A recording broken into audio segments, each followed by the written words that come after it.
안녕하세요. 한혜솔입니다. 다들 주말 잘 보내셨죠? 특히 일요일에는 하늘이 너무 예쁘더라고요. 석양도 완전 빨간빛으로 물들고요. 바쁘시겠지만 틈틈이 하늘을 올려다보는 여유를 좀 가져보셨으면 합니다. 네, 7월 28일 브리핑 시작하겠습니다. 먼저 오후 1시 현재 국내 시황 짚어보고 가겠습니다. 먼저 코스피 지수부터 한번 살펴볼까요? 간밤에 뉴욕 증시가 추가 경기 부양 기대감에 상승세를 보인 덕분에 코스피 1% 넘는 오름세 기록하고 있습니다. 27.29포인트 오르면서 2245.15포인트를 기록하고 있고요. 분봉 차트로 한번 흐름 살펴보시면요. 오늘 어제보다 0.92% 오른 2238선에서 출발했고요. 외국인과 기관의 수급이 좀 빠르게 유입되면서 10시 18분에 2266선까지 찍은 뒤에 개인들의 차익 실현 물량이 쏟아져 나오기 시작했고요. 또 기관도 매수폭을 줄이면서 다시 하락세를 그렸고 현재 2240선까지 다시 내려온 상황이죠. 다음은 좀 코스닥 지수 한번 살펴볼까요? 네, 코스닥은 강보합권이네요. 어제 대비 2.59포인트 올랐고요. 803선을 지켜내는 모습입니다. 네, 분봉 차트로 흐름 살펴보시죠. 코스닥 지수도 갭 띄우면서 출발했습니다. 0.76% 상승한 807.29포인트로 출발했고요. 코스피와 마찬가지로 10시 초반경까지 쭉 오름세를 보이다가 흘러내렸습니다. 점점 힘이 약해지는 모습인데요.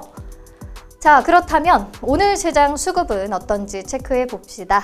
코스피 시장과 코스닥 시장 반대의 흐름이 나타나고 있는데요. 코스피 시장에는 외국인의 매수세가 좀 크게 유입된 반면에 코스닥 시장에는 외국인과 기관의 동반 팔자세가 나타나고 있습니다. 네, 미국의 1조 달러 규모 경기 부양책으로 외국인의 투자 심리가 다소 개선된 것으로 보이고요. 외국인들 시총 상위 종목 위주로 매수하는 모습을 보이고 있습니다. 네, 여기까지 시황 간단히 짚어봤고요. 종목별로는 어떤 이슈가 있는지 함께 보시죠. 자, 아시아나항공이 국유화 가능성에 상한가 근처까지 오르면서 급등세를 보였고요.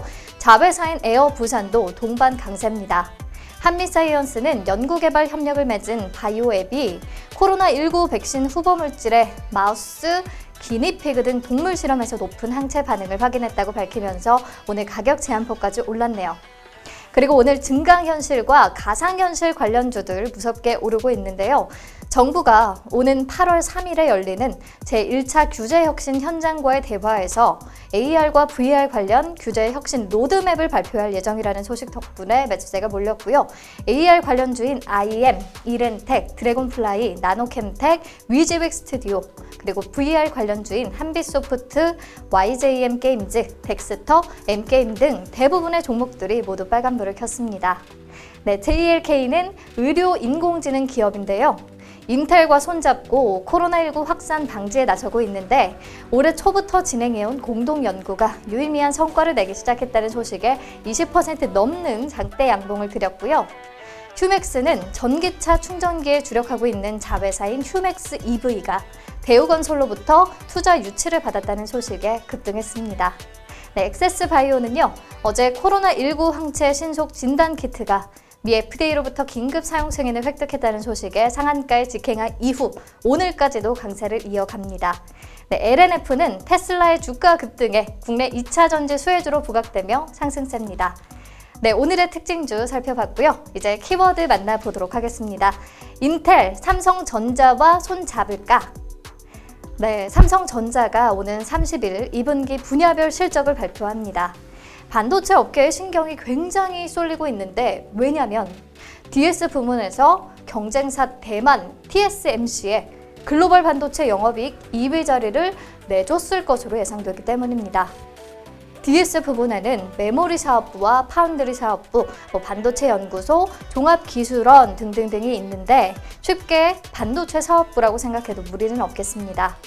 아무튼 삼성전자가 2017년, 2018년 메모리 슈퍼사이클 시대에는 이렇게 세계 시장 점유율 1위에 오르는 영광을 차지하기도 했는데 불과 2, 3년 사이에 인텔과 TSMC에 밀려서 3위로 추락하게 된 꼴이죠. 물론 실적이 나쁘지는 않았습니다. 반도체 업계와 증권사에 따르면 2분기 DS 부분 영업이익은 5조 4천억 원, 그리고 매출 18조 5천억 원 정도를 기록했을 것으로 추정되고 있습니다. 이렇게 영업이익이 5조 원을 넘어선 것은 2018년 4분기 이후에 처음입니다. 작년에는 메모리 반도체 가격이 하락하면서 3조 5,400억 원에서 4조 2,400억 원을 오가는 데 그쳤거든요. 이렇게 간만에 반도체 부문이 홀실적을 내놓고 있지만 그래도 웃을 수가 없습니다. 왜냐? 경쟁사 인텔과 TSMC가 더욱 뛰어난 실적을 기록하고 있기 때문이죠. 인텔은 올해 2분기 영업이익 약 6조 8천억 원, 그리고 매출 23조 5,500억 원을 기록했고요. 1분기에는 더 좋았습니다. 영업이익 약 8조 3,500억 원, 그리고 매출은 약 23조 5,500억 원을 기록했거든요. 상반기 영업이익만 15조 원을 넘어섭니다. 자, 삼성전자는 상반기 DS 부분 영업이익 9조 1,200억 원으로 예상되고 있는데 이를 훨씬 뛰어넘는 수치죠.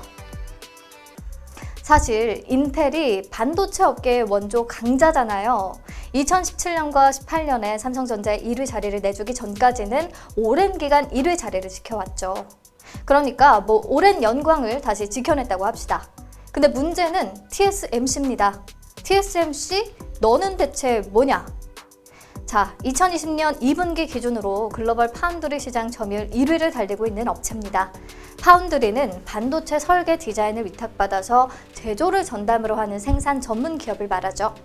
비메모리 반도체는 이렇게 파운드리 사업부가 존재하는데요.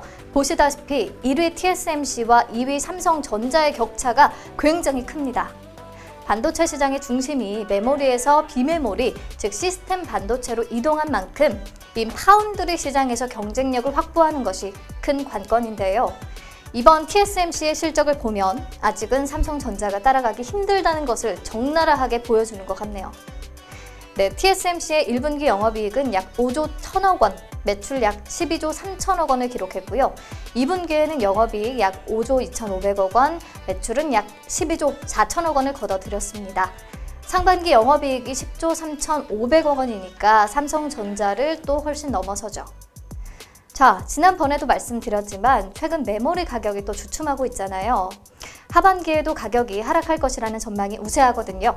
D램 가격 하락이 불가피하다면 더더욱 시스템 반도체에서 경쟁력을 좀 높여야 합니다. 그렇지 않으면 크게 뒤처질 수 있습니다. 그런데 때마침 아주 큰 기회가 찾아왔죠. 인텔이 차세대 칩인 7나노 CPU의 출시 지연을 공식 발표했잖아요. 그리고 이례적으로 외주 생산 가능성을 언급했죠. 출시 지연의 이유는 수차례 똑같은 수율 문제 때문인 것으로 전해졌고요. 문제가 계속 반복되자 외부 파운드리 업체와 협력하는 방안을 추진한다는 입장입니다. 뭔가 인텔 자체의 반도체 설계, 생산 비즈니스 모델에 분명히 한계가 존재하는 것 같은데 이 와중에도 인텔의 경쟁사인 AMD와 엔비디아는 이미 TSMC에 위탁 생산을 맡기면서 7나노 CPU 출시를 앞두고 있거든요. 그래서 인텔도 마음이 굉장히 급하겠죠. 우리도 위탁 생산을 맡겨야 하나. 만약 인텔이 위탁 생산을 결정한다면 어디에 맡기느냐가 또 초미의 관심사입니다. TSMC와 삼성전자 이 두 곳 중에 하나일 수밖에 없다는 평가인데요. 그래도 삼성전자가 가능성이 더 크지 않을까 하는 예측이 나옵니다. 왜냐하면 인텔로서는 AMD가 무섭게 추격해오는 상황인데 AMD와 이미 거래하고 있는 TSMC보다는 또 삼성전자가 낫다고 판단하지 않겠냐는 논리죠. 또 삼성전자는 이미 인텔과 오랜 기간 협력하면서 메인보드나 칩셋 등 위탁 생산 경험도 풍부하고요. 네, 삼성전자 입장에서는 파운드리 분야에서 격차를 좀 좁혀야 하고 또 2030년까지 TSMC를 따라잡겠다는 비전도 발표한 터라 이번 인텔 위탁 생산 수주에 좀 총력전을 펼치지 않을까 싶습니다. 그리고 또 한 가지 엮이는 이슈, 미국 상원의회가 반도체 기업의 제조 공장을 자국으로 좀 유치하기 위한 법안 마련에 들어갔거든요. 삼성전자는 미국 오스틴의 파운드리 공장을 이렇게 가지고 있는데 파운드리 경쟁력 강화를 위해서 좀 신규 투자에 나설지 관심이 쏠립니다. 실제 반도체 업계에서는 조만간 삼성전자가 오스틴 공장에 대한 신규 투자에 나설 것이라는 소문이 돌고 있는데요. 인텔을 비롯해서 퀄컴, 엔비디아, AMD 등 삼성전자의 주요 파운드리 고객사들이 모두 미국 기업들이기 때문에 이들이 자국 내에 제조 생산을 고집하면 오스틴 공장의 역할이 더 중요해지기 때문이죠. 게다가 TSMC가 미국 애리조나에 120억 달러를 투자해서 신규 파운드리 공장을 준공하겠다고 발표했거든요. 삼성전자가 오스틴 투자로 대응하지 않는다면 TSMC가 고객사의 물량을 다 뺏어갈 수도 있는 상황이죠. 인텔의 이번 위탁 생산 발표가 아마도 자국 내 반도체 제조 시설 확충을 독려하기 위한 좀 목적이 숨겨져 있다는 분석도 나오고요. 그래서 삼성전자가 중장기적인 관점에서 파운드리 강화를 위해 어떤 결정을 내릴지 저도 궁금하네요. 오늘 삼성전자의 외국인 수급이 유입되면서 어제 대비해서 5.76% 오른 58,800원을 찍기도 했는데요.